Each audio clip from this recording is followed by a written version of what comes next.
نصیحت جو میں آپ سے کہنا چاہتا ہوں، اور اس کو بڑے غور سے سنیے گا، وہ نصیحت یہ ہے کہ اللہ رب العالمین نے قرآن کریم میں فرمایا کہ یا ایھا الذین آمنوا لا یسخر قوم من قوم، کہ لوگوں جو ایمان لے کر آئے ہو، کوئی مرد دوسرے مرد کا مذاق نہ اڑائے۔ یعنی ہم دیکھتے ہیں آپس کی محفلوں میں، آپس کی مجلسوں میں، ایک کلاس کے اندر، ایک کمرے کے اندر مسجد میں بیٹھے ہو، کہیں باہر ملاقات ہو رہی ہو، تو ہمارا سب سے پہلا کام اپنے سامنے والے کی عزت اچھالنا، اس کا مذاق اڑانا،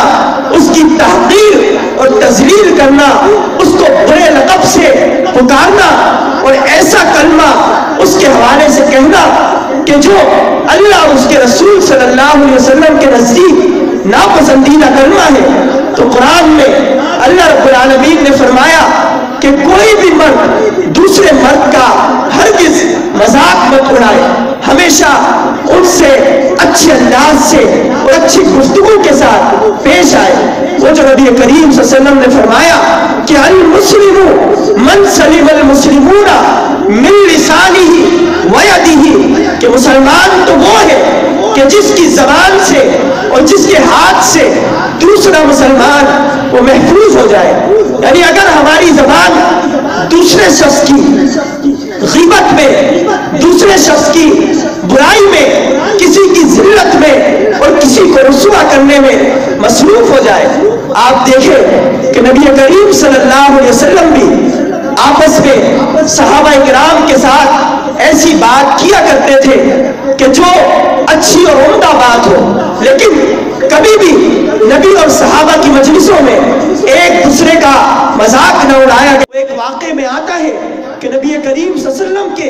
ایک صحابی ہے، اور ایسے صحابی ہے کہ جو انتہائی ان پڑھ ہے، اور نبی کریم صلی اللہ علیہ وسلم جب بھی ان سے ملاقات کرتے تو انتہائی محبت سے، انتہائی اخلاص سے اور انتہائی پیار سے ملاقات کرتے۔ وہ بازار میں جاتے ہیں، کوئی چیز فروخت کرنے میں مصروف ہے، نبی کریم صلی اللہ علیہ وسلم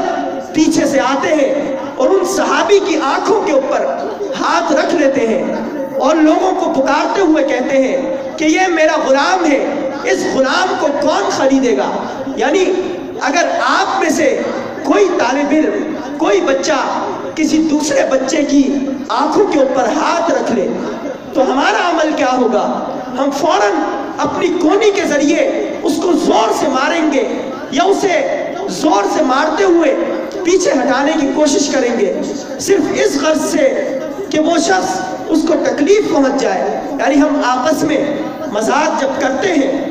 تو ایسا مذاق کہ ایک دوسرے کی دل دکھانے والا، ایک دوسرے کی تحقیر کرنے والا اور ایک دوسرے کو رسوا کرنے والا۔ تو یہ دو نصیحتیں میں آپ سے کرنا چاہتا تھا، ایک یہ کہ اپنے والدین کی قدر کریں، ان کا احترام کریں، ان سے حسن سلوک سے پیش آئیں، اور دوسرا یہ کہ ایک دوسرے سے جب بھی ملاقات کریں